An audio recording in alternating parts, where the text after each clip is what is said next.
আমরা উৎসব পালন করতেছি। ভোট কেমন দেখছেন স্যার? আজকে ভোটের পরিস্থিতি কেমন দেখছেন স্যার? এটা এটা ঈদের মতো মহা ঈদ। এটা আমি এখন ভোট দিতে আসছি, ভোটে দিতে আইসা দেখি আমার ভোট হয়ে গিয়েছে। মহা ঈদের মতো সবাই সুষ্ঠু হচ্ছে কিনা? খুবই সুন্দর, খুবই সুন্দর। এ পর্যন্ত আমি এলাম ঢাকা 4-এর ভোটার এবং পশ্চিম জুরান কটর মেলের। আমি এখন ভোট দিতে আসছি, ভোটে দিতে আইসা দেখি আমার ভোট হয়ে গিয়েছে।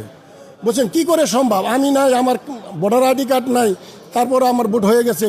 এটা কিভাবে মনে করেন সম্ভব? আপনার ভোট হয়ে গিয়েছে কথাটি কে বলেছে? কে এটা প্রিজাইডিং অফিসার সব আমি দিতে গেছি, ওখানে যা দেখলাম যে টিক চিহ্ন দেওয়া, ওখানে বললো যে আপনার ভোট হয়ে গেছে।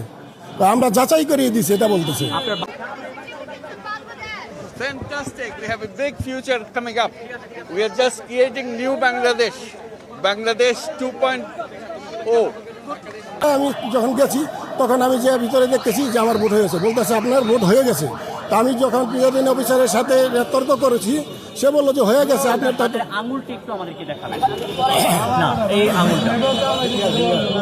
দর্শক মণ্ডলী দেখতে পাচ্ছেন, যিনি যার সামনে আমরা ক্যামেরা ধরে আছি তার হাতে কিন্তু কোনো ভোটারের দাগ নেই, যেটি সাধারণত ভোট দেবার পর একজন ভোটদাতার হাতে যেটি দাগানো থাকে, কিন্তু সেটি কিন্তু আমরা দেখতে পাচ্ছি না। আমরা